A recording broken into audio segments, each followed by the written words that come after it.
Hey everyone, Kevin here. A lot of you in the prior videos have really liked the gray fedora, so I got a green one for this video. Anyway, in this video, I want to give you a really quick roundup of everything that's going on with a little bit of commentary. My goal is to keep this as short as possible, so let's get started. Here's the scoop. Congress is off now until June 1st. We know that. We also know that the House was in session today, and they slam dunked a bill with 417 yes votes and 1 no vote. Yet what's shocking to me is that House Democrats can slap together a bill like this and get everybody to vote on it, or almost everybody in the House to vote on it, and all it does is modify some terms to the Paycheck Protection Program, which is exactly what Republicans in the Senate want.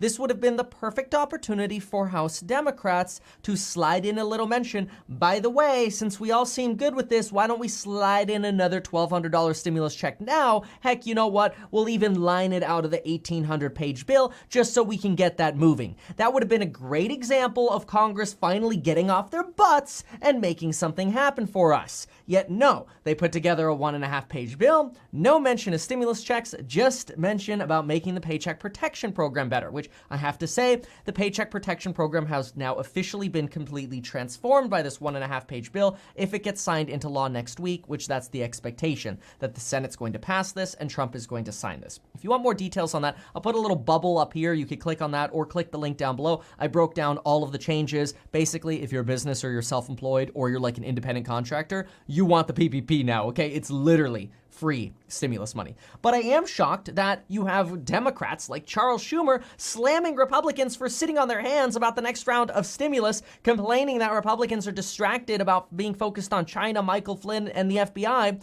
when I feel like Democrats literally just rolled over to Republicans. And I think you all know me. I'm just telling it to you the way I see it. I try not to take sides at all, but from a negotiation point of view, we know Democrats want more, stimulus for the people. We've heard Republicans say they're open to more, checks to the people, but this was a perfect opportunity, and I honestly feel like they blew it. And so here we are waiting around, probably realistically, until the middle to end of July for potentially the next round of stimulus checks. Now, all of this was also developing at the same time as Donald Trump is having basically a war with Twitter after having a Twitter war with people about vote by mail, which I kind of wanted to reach out to see what all of you thought about vote by mail. So I ran this poll on Instagram, and it looked like 63% of you were okay with voting by mail. It's a little cut off there. And 37% of you thought that vote by mail was bad.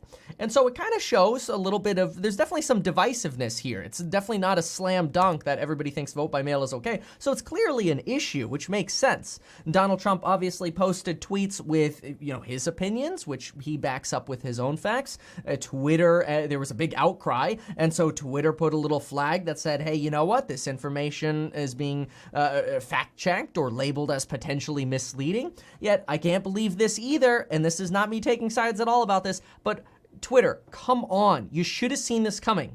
You can't flag a Republican president saying, hey, this is potentially misleading, and then only give sources from left media sources, that is left-leaning media sources. And look, almost every publication has a tilt, and I'm not saying that's bad. Some are more in the middle than others, but even somebody as conservative, like, and when I say conservative in this context, I mean middle of the road, even someone as middle of the road as The Economist or the Associated Press or Reuters, the writers individually tend to have a little bit of a tilt too. But you can't take the Washington Post and CNN only, like those two, and then some other tweets from verified people, and use that as evidence to try to disprove a Republican president. It's the easiest thing to just respond with and say, seriously, all you did was use sources from the left? Come on, Twitter, you're dumb. That's basically what Donald Trump did. And you can't blame Donald Trump. Twitter basically gave him the easiest argument possible.